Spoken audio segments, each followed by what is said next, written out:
Hey brothers and sisters, so I wanted to share this screenshot from my Telegram page. Focus on the things that I've posted on my Telegram, and of course if you're not subbed to my Telegram, please do so. I post a lot of stuff on here every day. But you will see that there's a map here entitled the Technate of America. Now what in the world is the Technate?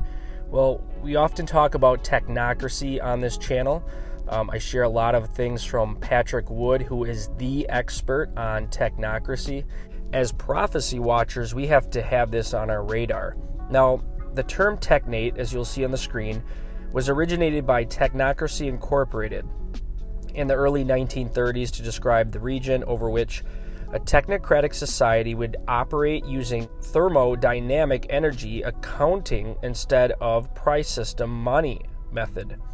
All resources and industry of this land region would be used to provide an abundance of goods and services within a sustainable ecological context to its citizens under the program Energy Accounting. Okay, so I put that map up there. Then I also linked an article, and here's an excerpt from this article entitled Technate. There must be sufficient natural resources. There must be an existing industrial and scientific base from which to operate the technate. There must be a sufficient amount of trained personnel for its operation. According to Technocracy Inc., presently, the North American continent is known to be able to fully meet the basic requirements needed to operate a technate. Now let's just go to this article here. I will link this article for you at the bottom of this video, but this is a very in-depth article kind of talking about how this is all going to tie together. So according to technocrats, a technate cannot simply be set up anywhere like a modern day country. It has to have several requirements that must be met in order for it to operate. Now, when I'm reading this, think of some of the things that Donald Trump has talked about. There must be sufficient natural resources. There must be an existing industrial and scientific base from which to operate the technate. There must be a sufficient amount of trained personnel for its operation.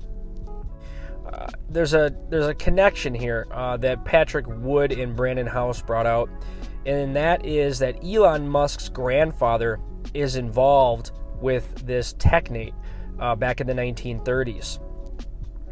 I also share this positional chart, this authority chart, if you will, and I could totally see this being kind of like a flow chart for the 10 kings and how they're going to run these 10 regions of the world. It goes on to say that Technocracy Incorporated was not a political movement. In fact, politicians or members of political parties were not allowed to join. It was founded in New York City in 1933 as an educational and research organization promoting a radical restructuring of political, social, and economic life in Canada and the United States with science as its central operating principle. There would be no politicians, business people, money, or income inequality. Now, I find this quote very interesting because we have a lot of unelected people within the World Economic Forum, and I truly believe that the Antichrist will be someone who is unelected, who will rise to popularity, having all the answers for a world in crisis and turmoil after the rapture. So I find this very interesting that this is part of the technate.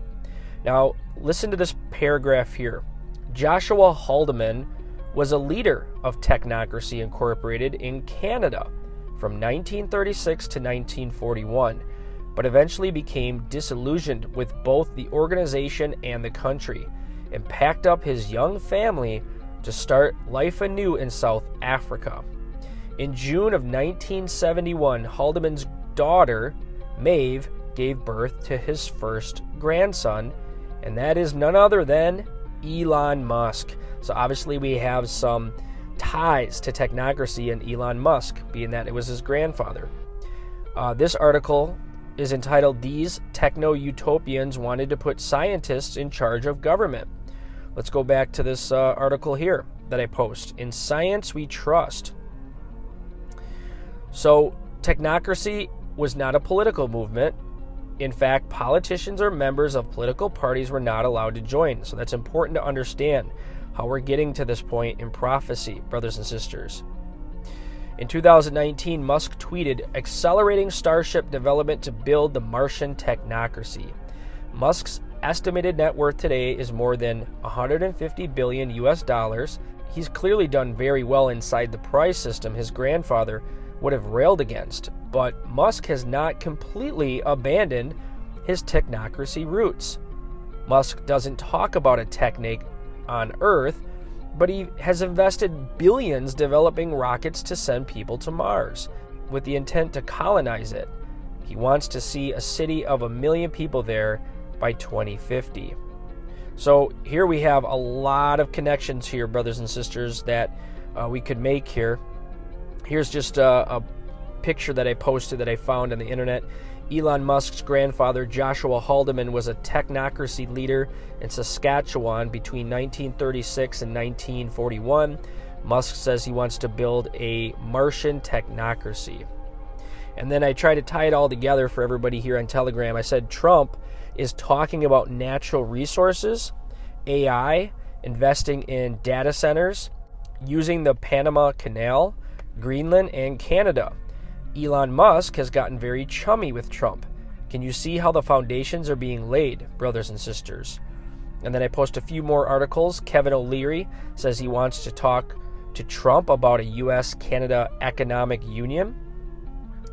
Musk asks his followers if the U.S. should liberate the people of Britain from their tyrannical government. So obviously, Elon is trying to spread his influence across the world more and more. Trump pitches merged U.S.-Canada after Trudeau resignation announcement. Here you can take the poll on my Telegram page. Do you believe Trump and Musk are helping to build the future 10-king Antichrist system, knowingly or not? And of course, I don't think Donald Trump or Elon know Bible prophecy or not. I don't think they're trying to fulfill this, but God is definitely using them. Okay, so you can find all these articles at my Telegram page if you haven't subbed yet. You'll find lots more of this type of stuff every day. And so we just want to keep up with the times and connect the prophetic dots and watch the foundation being laid before we go home. God bless and Maranatha.